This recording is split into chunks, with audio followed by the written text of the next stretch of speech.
Salut, c'est Mathieu de Ludovox et aujourd'hui je suis sur le stand de Philosophia. Donc on est au premier matin de Cannes, donc nous sommes sur le stand de Philosophia avec Monsieur Fessal. Salut Fessal, est-ce que ça va? Ça va bien et toi? Eh ben écoute, ça va.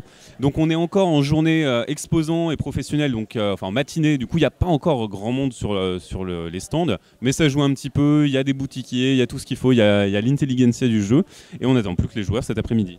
Oui, on attend les joueurs cet après-midi. Pour l'instant, c'est les boutiques qui viennent picorer, prendre des informations. Les autres éditeurs viennent ainsi un peu voir ce qui se passe, les distributeurs. Donc pour l'instant, c'est tranquille. Ça sera plus le rush cet après-midi et à partir de demain. Carrément. On espère que ça marchera bien ici. Et ici, donc, on a une boîte qu'on connaît un petit peu parce qu'on l'a déjà vue à la Gen Con. Il s'agit de Ashes, donc les héritiers du Phénix et non plus Rise of the Phoenix Born. Donc c'est la traduction d'un jeu de Play That Games de Isaac Vega qu'on a abondamment chroniqué parce qu'on l'aime bien. Du coup, ça marche exactement pareil, j'imagine. Alors, le principe est exactement le même. On n'a rien changé. Donc, pour rappeler un petit peu aux gens rapidement l'ensemble du jeu, nous allons tous incarner un héritier du Phénix autour de la table et le but va être de tout simplement de l'emporter sur les autres héritiers du Phénix. D'accord? Pour cela, tout simplement, ça va se jouer évidemment avec des cartes et, petite particularité du jeu, avec des dés. Ces dés vont représenter la mana, tout simplement l'énergie qui va être nécessaire pour invoquer différentes créatures qui peuvent se trouver dans notre deck de base ou c'est des créatures spécialement qui sont faites pour être invoquées ici dans le deck d'invocation. Alors la grande particularité du jeu, c'est tout simplement les dés, mais aussi ce petit plus qui, moi je trouve, apporte beaucoup, c'est tout simplement on choisit sa main de départ. Donc on est dans un système où on choisit sa main de départ, ce qui permet d'avoir tout de suite tout ce qu'il faut pour rentrer dans le vif du sujet. Tu confirmes? Ah, Effectivement, je confirme. On choisit 5 cartes toutes différentes et puis on va commencer directement à jouer. Donc on n'a pas ces tours d'installation qui peuvent être un peu laborieux sur d'autres jeux.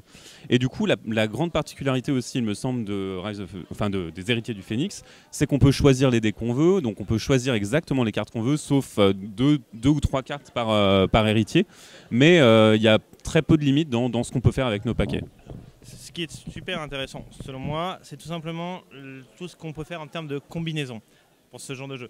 C'est-à-dire qu'on va pouvoir... Alors il y a 6 decks préconstruits dans la boîte de base, ce qui est déjà pas mal pour en faire le tour, mais on peut aussi ces decks les casser et reconstruire les decks dont on a envie.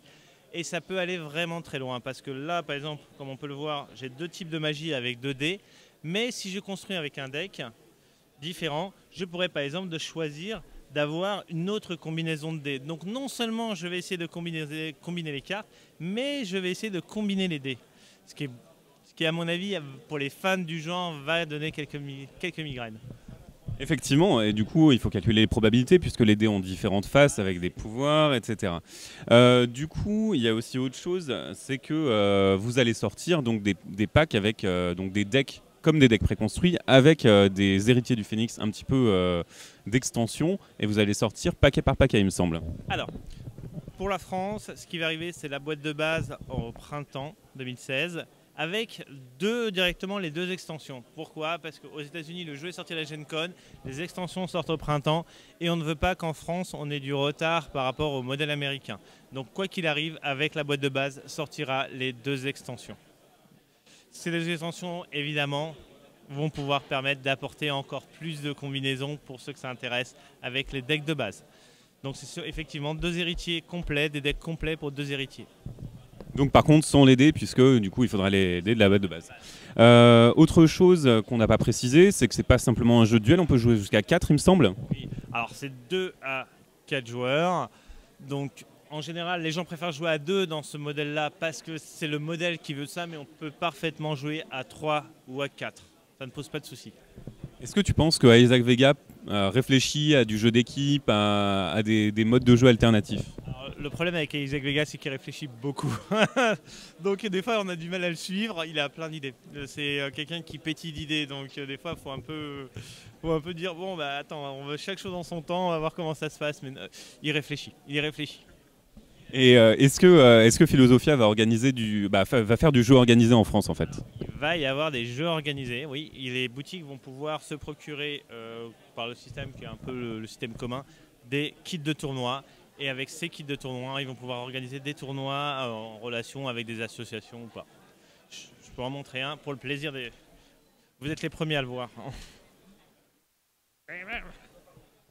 Donc le déballage du kit de tournoi, attention, j'imagine qu'il y a un tapis de jeu pour le gagnant. Les règles de tournoi organisées, je ne sais pas si on les voit bien. Il y a des cartes promo. Alors, par exemple, je ne sais pas si on va bien le voir, on va essayer de bien le montrer.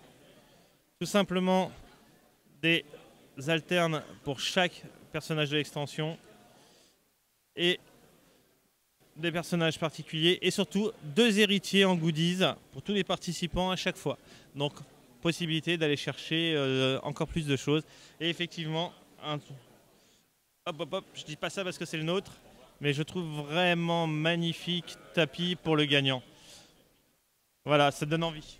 Effectivement, donc Dimona qui était donné en promo à l'achat à la Gen Con, mais pas. Et puis un nouveau champion, un nouvel héritier qui est très bien. Un nouvel héritier, donc, comme quoi certains se posaient la question du potentiel combinatoire, on n'hésite pas. Il y a juste un héritier, ces cartes qui vont avec lui, c'est-à-dire 3 cartes, et le reste, il faut le builder autour. Donc, réfléchir à quel type de magie utiliser, quelle carte lui associer, etc. etc. Et du coup, donc il y a 2 extensions qui sortent en même temps que la boîte de base, et après, quel est le rythme Alors, je me souviens d'Isaac qui me disait que a priori il voulait pas sortir beaucoup de boîtes, que c'était peut-être une grosse boîte toutes les 2 ans et un petit deck tous les 6 mois ou quelque chose comme ça. Alors, l'idée c'est pas de faire, c'est l'idée d'Isaac, de Play Game et même au niveau Philosophia, c'est que les joueurs puissent s'installer dans les extensions.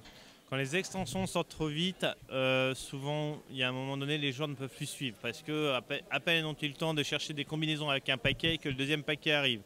L'idée n'est pas là. Il faut que ça sorte parce que sinon, dans ce genre de jeu, les extensions, c'est ce qui fait un peu le peps du jeu. Donc les extensions vont sortir. Je pense qu'il va y avoir une prochaine extension à la Gen Con et tous les 4-6 mois, je dirais pour l'instant. On est en train de bien réfléchir à comment ça se passe de façon justement à pas non plus prendre le joueur à la gorge.